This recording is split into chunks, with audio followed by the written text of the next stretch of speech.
unboxing ko itong binigay sa akin ni Mikey na kay Sevilla na mga kaldero. Note kayo guys.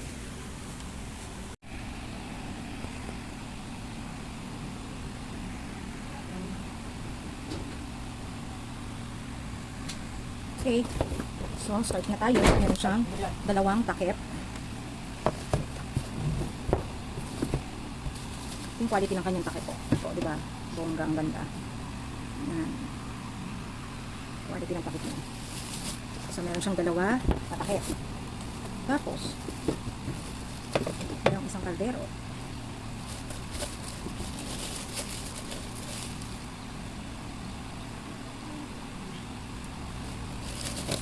Parang pang mga cup noodles, pang maliliit na sabaw. Pangalawa, number 2, casserole. Yung pangalawa.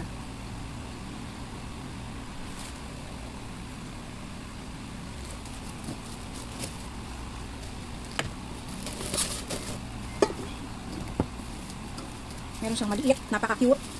Parang ito yung pwede sa mga Lucky Me beef na nabibili. Meron siyang ang ganda ng takip. O, diba? Ganda ng takip niya. Pangatlo, 3. Mababa siya. Ano ang itsura niya? 3. Ay, merong malaki. May isa pang takip ulit. Ito yung malaki. 1, 2, 3, 4. 4 na yung kasirola.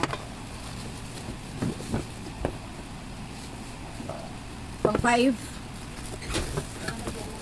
Pang 5 na kasirola. Medium size na casserole. Kung alam size, wala nakalagay na size. Okay. Para parehas lang yung kulay ng takip.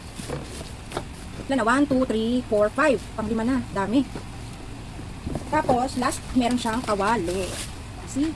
Kawali niya, oh. Ganda ng kanyang handle. Hindi ko alam kung napipi ito o talagang ganito. O design. Yan, oh. Yan. So, meron siyang 1, 2, 3, 4, 5 na casserole at isang kawali. Hindi na masama. Salamat, Mikey. Thank you. Mama, chup-chup. Ang dami ko nang pwedeng iluto.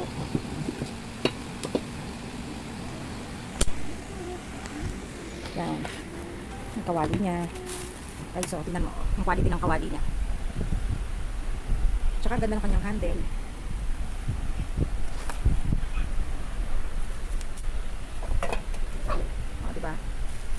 Pala yung takip niya. Pwede yung mga takip. Lahat ng takip ganyan. Saka lahat ng kaldero, mayroong kasamang takip.